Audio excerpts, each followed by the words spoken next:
დილამშვიდობის ეთერში ქრონიკა 9 საათზე ახალ ამბებს გაგაცნობთ. სახელმწიფო ნარკორეალიზატორების წინააღმდეგ ბრძოლას ამკაცრებს. პარლამენტი რიგარეშე პლენარულ სხდომაზე სისხლის სამართლის კოდექსში ცვლილებების განხილვას დაჩქარებული წესით დღეიდან იწყებს. კანონი მკაცრდება როგორც მომხმარებლებზე, ასევე ნარკომოვაჭრეებზე. ჩანაცვლებითი თერაპიის ჩატარება კერძო პირებს აეკრძალებათ და მკურნალობის პასუხისმგებლობას სახელმწიფო აიღებს. ასევე მხოლოდ მთავრობას შეეძლება სპეციალურ კონტროლს დაქვემდებარებულ სამკურნალო საშუალებათა იმპორტი. იცვლება ნარკოტიკული საშუალების შემცველი მცენარის უკანონოდ დათესვის, მოყვანის ან კულტივირებისთვის განსაზღვრული სასჯელის სახეები და ზომები.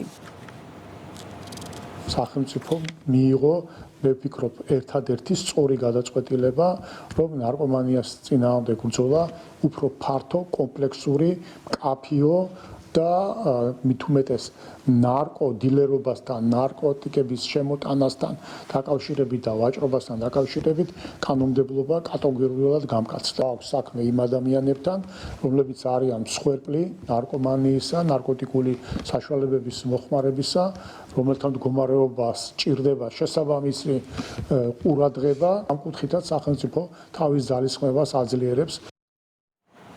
დღეს იურიდიულ საქმეთა კომიტეტში პირველი მოსმენით განიხილავენ უცხოელთა და მოქალაქეობის არ მქონე პირთა სამართლებრივი მდგომარეობის შესახებ კანონში ცვლილებებს, რომლის მიხედვითაც შინაგან საქმეთა სამინისტროს შესაბამის ორგანოებს უკანონო მიგრანტის აღმოჩენის და მისი იდენტიფიცირების მიზნით საცხოვრებელ სამუშაო ადგილას ან სხვა კერძო საკუთრებაში შესვლის და შემოწმების უფლება მოსამართლის ბრძანების საფუძველზე ექნება. იმ შემთხვევაში თუ გადაუდებელი აუცილებლობა არსებობს და დაყუნებამ შეიძლება უცხოელის მიმალვა სამგზავრო დოკუმენტის განადგურება ან გადამალვა გამოიწვიოს, შინაგან საქმეთა სამინისტროს შესაბამისი ორგანო უფლებამოსილი იქნება საცხოვრებელი სამუშაო ადგილის ან სხვა კერძო საკუთრების მფლობელობის შემოწმება დაიწყოს და მოსამართლეს შესაბამისი შუამდგომლობით 24 საათის განმავლობაში მიმართოს.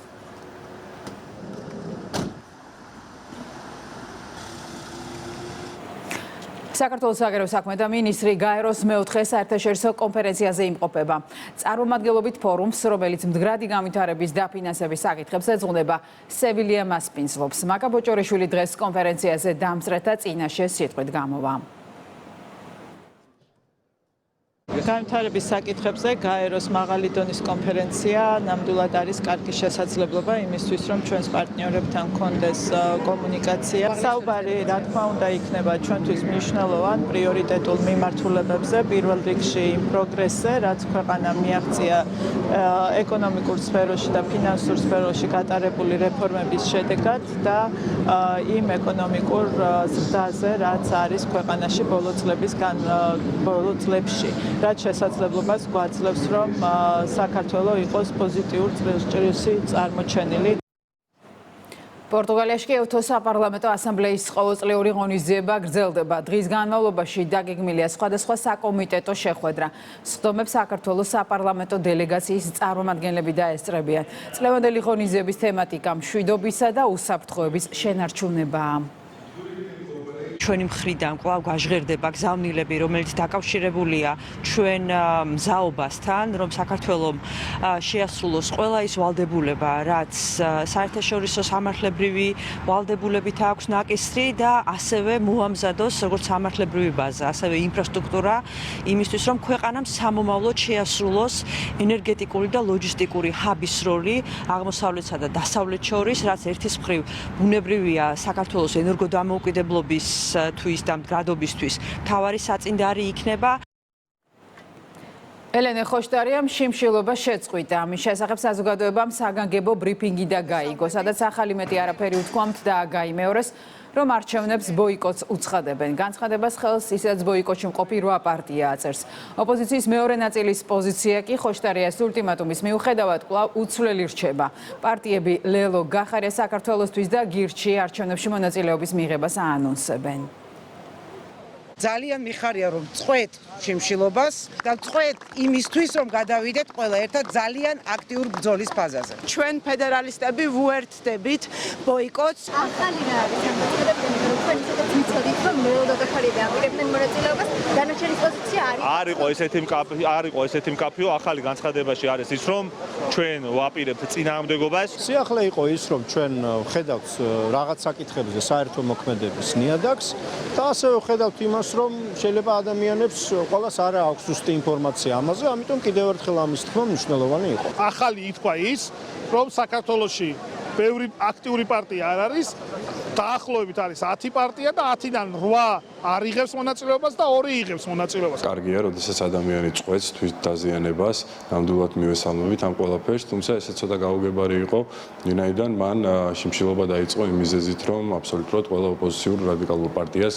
განეცხადებინა, თითქოს ის რომ არჩევნებში არ იღებენ მონაწილეობას, ბოიკოტს აცხადებენ, თუმცა კვლავაც ლელოს და გახარიას პარტიის პოზიციები უცვლელია ამასთან დაკავშირებით, შესაბამისად ვერც დასაწყისი ვერ გავიგეთ ამ სცენარის, ვერც დასასრული ვერ გავიგეთ, ну რაღაცა სპექტაკლს გავს რა თქმა უნდა.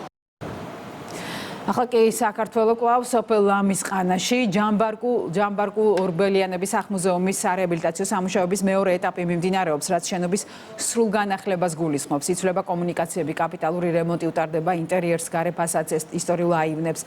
სამუშაოები მომავალ წელს კულტურული მემკვიდრეობის დაცვის ეროვნული სააგენტოს ზედამხედველობით დასრულდება. დავათვალიერეთ კასპიის მუნიციპალიტეტში სოფელ ლამისყანაში ჯამბარკუ ორბელიანის სახლ-მუზეუმის მეორე ეტაპის სამშენებლო სამუშაოები. აღნიშნული სამუშაოების ჩატარების შემდგომ გაორმაგდება ვიზიტორთა რაოდენობა და უკვე შესაძლებლობა ექნება განახლებული აღდგენილი ისტორიული ინფრასტრუქტურა ნახოს ჩვენმა ვიზიტორებმა. ამჟამად მიმდინარეობს მეორე ეტაპი, რომელიც ითვალისწინებს სასახლის სრულ რეაბილიტაციას, მისი ეზოს და ტერიტორიის კეთილმოწყობას. სააგენტოს მონიტორინგის ჯგუფი რეგულარულად ახდენს პროცესის მონიტორინგს. ჩვენ გვაქვს სრულყოფილი ანგარიშები. გასულ წელს დაიწყო აღნიშნული მუზეუმის რეაბილიტაცია, სასახლის რეაბილიტაცია, დასრულდა შარშან პირველი ეტაპი. ეხლა მიმდინარეობს რეაბილიტაციის მეორე ეტაპი, ხელს შეუწყობს კასპიის მუნიციპალიტეტში ტურიზმის განვითარებას. მეგაშოუ ვინ არის მეოთხე სეზონის მეშვიდე ეპიზოდში ნიღაბი მუხუხოს პერსონაჟმა მოიხსნა, რომელიც მაია ბარათაშვილს ჰქონდა მორგებული. მაყურებლის წინაშე კი მრავალფეროვანი ნომრებით პანტერა, მედუზა, ფარაონი, პუპი, მუხუხო და კენგურუ წარდგნენ. ვინ არის გრანდიოზული მერვე ეპიზოდით იმედის ეთერში მომდევნო ორშაბათს 22 საათზე დაბრუნდება.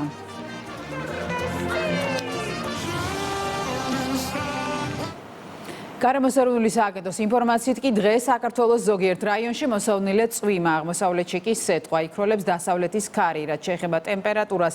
დასავლეთ საქართველოში 26 გრადუსი იქნება, ხოლო აღმოსავლეთ საქართველოში 32 გრადუსს მიაღწევს. თბილისში უნალექო ამინდია, იქროლებს დასავლეთის მიმართულების ქარი და ტემპერატურა 31 გრადუსამდე აიწევს. არამდგრადი ამინდები 4-5 ივლისის ჩათვლით შენარჩუნდება, შემდეგ გამოიდარებს და ტემპერატურაც ნელ-ნელა მოიმატებს. დღეისთვის საქართველოს ტერიტორიაზე ზოგან ველოდებით ხანმოკლე წვიმას ეჭექთან ერთად. აღმოსავლეთ საქართველოში შესაძლებელია სეტყვაც. რაც შეეხება ჰაერის მაქსიმალურ ტემპერატურას, დასავლეთ საქართველოში +26 გრადუსამდე, ხოლო აღმოსავლეთ საქართველოში +32 გრადუსამდე მიაღწევს. რაც შეეხება ჩვენს დედაქალაქს თბილისშიც დღეს უნალექო ამინდი გვაქვს. მაქსიმალური ტემპერატურა დღეისთვის 31 გრადუსია. ასეთი არამდგრადი ამინდი მთლიან საქართველოს ტერიტორიაზე შენარჩუნდება 4-5 ივლისის ჩათვლით. ქრონიკა 9-ზე ამი დასრულდა, ახლა ამბებს დაუბრუნდებით 10 საათზე. ეთერს განაგზობს იმედის დილა.